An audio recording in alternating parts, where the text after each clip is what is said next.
Hey guys, welcome to another episode with Camping with the Chadwicks. I'm Dustin. And I'm Jen. Thanks for tuning in. Today we're going to be talking about our top 12 must-haves for the campsite. Everybody's got a different list of stuff, but these are our top 12. And I'm sure there's a lot more things that we're going to figure out through this that we need more than others. But for now, these are our top 12. Change of outfit. Got a little cold. Thanks for your hoodie, Dustin. It's 65 degrees outside. We're in the shade. I'm in the shade. This is true. This is number one.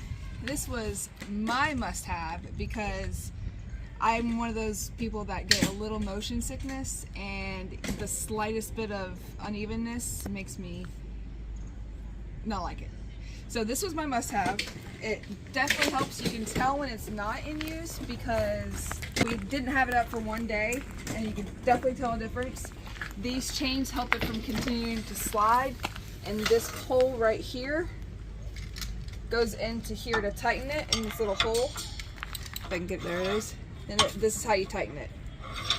So this comes in a lot of handy. A lot of handy? A lot of handy. Sounds good. So don't mind our fender. You guys that have been watching our videos, you know what happened there. And if you don't know what happened there, be sure to check out our prior video, fifth wheel tire blowout. That's going to explain everything. And we are on the way to get this thing fixed. Finally, the parts are here. We're going to go get it fixed. I'll put that video in the description box. Yeah, why don't you do that? So what do we got under coming here? At number 2, uno dos, is this Chock. Because like the tripod, I like less movement. So this is really easy. This thing comes with it, and then you just tighten it like so. And it keeps your wheels from doing this when you're walking through. This is huge. Don't need, it's not a must-have for most people, but for us, it's definitely a must-have. It definitely helps with the stabilization, and when we're inside the unit, we could definitely tell a difference. Yes. I could immediately. With a combination of that and the first item, the tripod up front, it really takes out a lot of the shakiness and the movements. And at least when you buy it, it's not like you have to continuously buy it. You buy it once, you're good. Yeah. This is definitely a good investment for us, and I'm so glad we did it. And there's one on each side. There's one on the other side as well. I don't know if you can see it through there somewhere. Yep, there she is over there. This is item number 3. It's a heated water hose. Now, for many of you like us, we travel outside of 70-degree weather. It's not always above freezing. And we were just in Tennessee not that long ago, and it got down to 15 at night, which is definitely territory for needing a heated water hose. This thing saved our butts, okay? Cooper just woke up from a nap. He's not a morning person. From a nap. He is quite the grouch when he wakes up for like the first 30 minutes. Very clingy, which is great. He's 2, and you got to soak up all these moments because, like many of you, I'm sure have kids, it goes so fast. You know, my parents used to tell me it goes fast before you blink, you're going to be grown up. And in order, like, this thing is going to be your normal everyday water hose. It's more than capable of doing that. In order to get the thermal portion of this line to start working, you're going to get this portion of your 110 outlet. And in most of your wet bays, you're going to have an outlet right here. Just simply plug it in. It's plug and play. You don't have to do anything else, literally. If you want the heating element to work, just plug it in. If you don't, leave it unplugged. Ravel it up. Alright, and so for item number 4, I've chosen this little YSplit at the water connection. And the reason I chose that is because when we leave, I want to be able to just flip this little knob and shut our water off to our unit, because we don't leave the water running while we're gone. And also when we are here, some campsites will let you wash your units or your truck at the campsite. Some will not, like KOAs, they don't like that.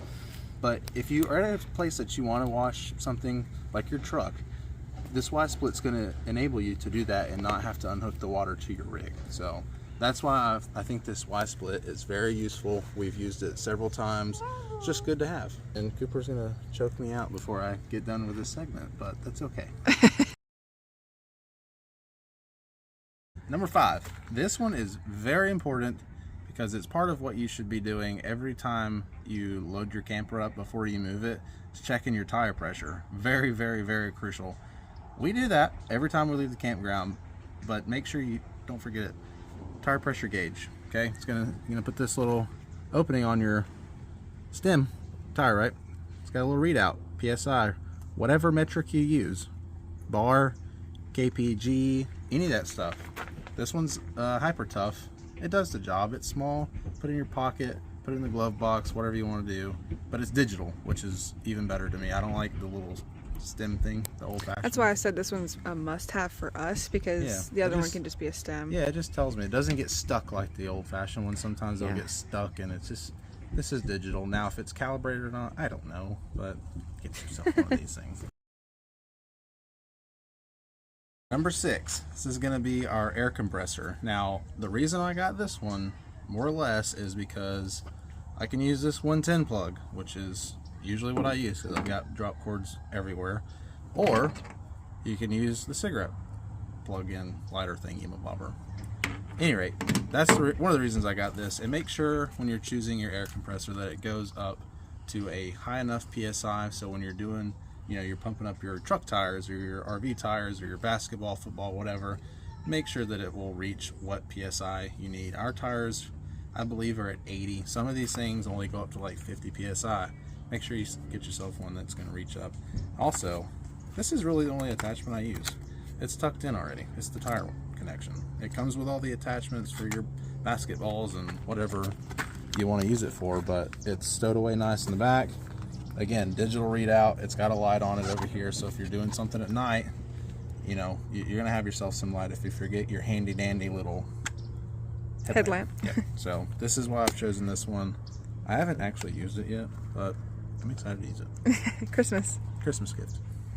Why did we get this just recently? Because we had an event happen on I-40 that shouldn't have happened, but it did. I think more or less because of the age of the tires, but you need air.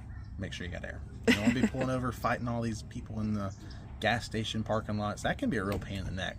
You know, I've seen some folks with the fifth wheels in the gas station parking lots. Not me. Yeah. No way, Jose. Don't want to fight that traffic and all that noise. So that's why we got our own right here at Casa Campground Chadwick. Okay. So this is number 7 on my list. Not necessarily Dustin's, but my list. This is for you gals, or anybody really, that likes to be close to your significant other while at the campsite. The only thing I don't like about it is once one sits, the other like pops up. So one thing I don't like. So once you're comfy and the other person gets up, it's like a spring loaded. While I'm already in this cage, this is my number 8. This is my number 8. A must-have for me, especially when you have a toddler or dogs. This keeps them from running out. And this you can make however you want. So each one is its own. What is that? What did you just say? Each one is its own. What is these? Panels. It's got its own pins, so. But they're each their own panel, so you can adjust them to however your campsite is. It's great, and I don't want to go camping without it now. Yeah, another thing I like about this fence is the fact that it has more than one door. There's a door right here, which we have situated right by our steps into the fifth wheel, and then the other door is just around the corner. And again, these panels, these door panels, are, you can put them wherever you want, literally. We'll put this one over here just so he doesn't see it. And it is a little pricey, but once again, it's a one-time investment. It's worth it. It's totally worth it. Oh, it's so worth it. I would do it. We've spent so much more time outside since we've got this thing put up than we did. I feel like we were secluded last time inside because we didn't want to have to chase him around, and this allows you to relax so much more. True that. Item number 9. It's going to be this cargo rack on the back. It goes right into your back receiver hitch. Now, we had a bike rack before. Towed our bikes around.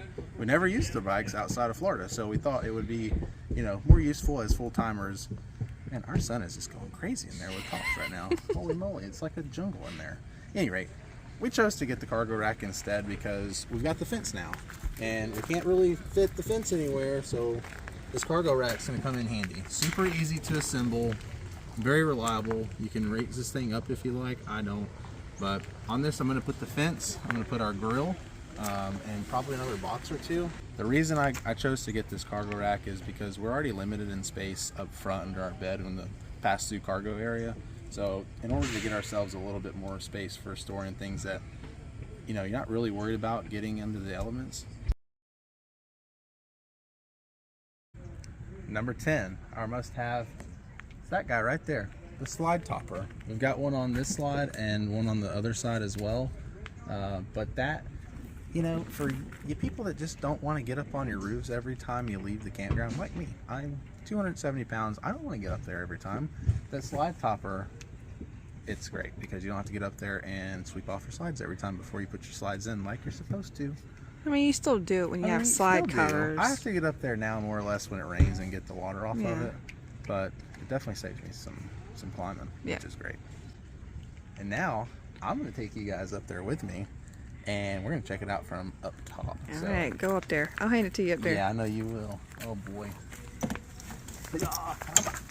Alrighty, now that I got you guys up here with me, these are what the slide toppers look like from above. What are you doing down there, honey? Wow, hiccup you. So, you see, I've got to get this water off of here.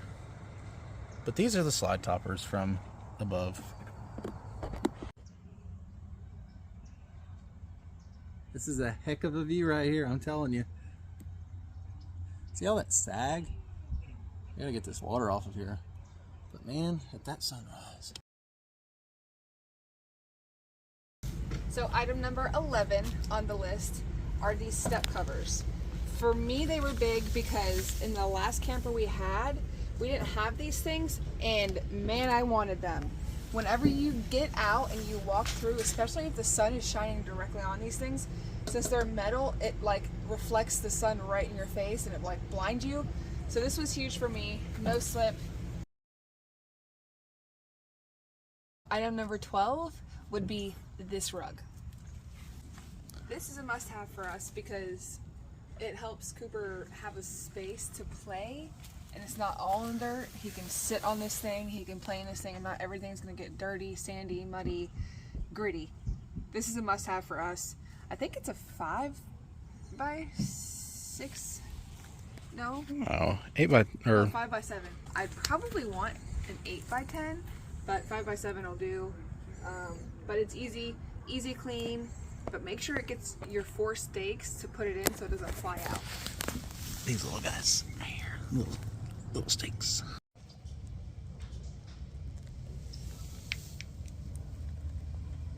Yeah, and what is this? Bonus feature. So for those of you that have stuck around to the end, thank you very much for watching this. We're going to give you guys a little bonus item. We said 12, but while we were making this, we're like, you know what? We have another one. Bonus for our watchers. Thank you for watching this. Let us know if you stuck to this one. Yeah, if you let us know if you hashtag saw the 13. Hey, lucky 13. That's you guys. Y'all are lucky 13. So this is our east to west fire pit. So not all campgrounds have fireplaces and fire pits. It's smokeless. So when you're sitting there and you get all the different smoke from the traditional campfire rings, once this thing's going, so you don't get all the choking and, you know, just feel like you're sitting inside of a chimney, okay? So I like this because when you get done with your firewood and it's all burnt out and you've got nothing but ashes, it comes with this fine piece of pole action here. You literally just stick her down in there, and this little catch can, okay, comes right out. Now I just kind of, Wow, you Jimmy rigged it.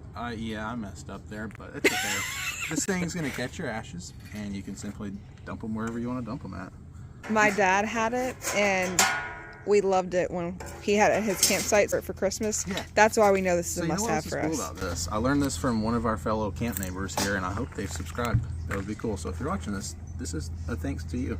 This thing actually has several different attachments that we're going to look at getting, but it's got a deflector, a little insert piece that you can put in here. It's a little cap, like you see on the top of a lot of chimneys, where it actually throws out the heat sideways, basically, instead of letting it go straight up. So you don't have to sit right up on it. He said you can sit, they sit about 8 to 10 feet away from this thing, and they put their attachment in, they feel the heat just fine.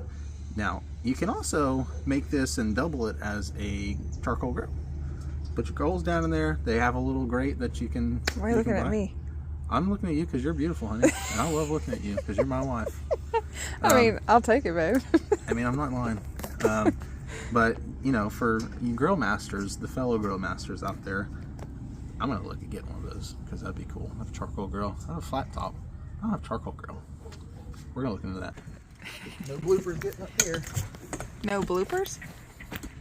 Yeah, like me falling. How am I going to How am I gonna get? I can't reach you. Oh my goodness. Yeah, it doesn't. Babe, I can't reach that. You know, people are like, oh my gosh. Is it really? Is that my go? What are you doing down there? I have to figure out how to get this to you. You look so tiny. How do I get this to you? To get on. Really? I have to get on your level, Pete. Good luck. Put it up. Hey, Cooper. Fireworks. Oh, okay. Firewood, buddy?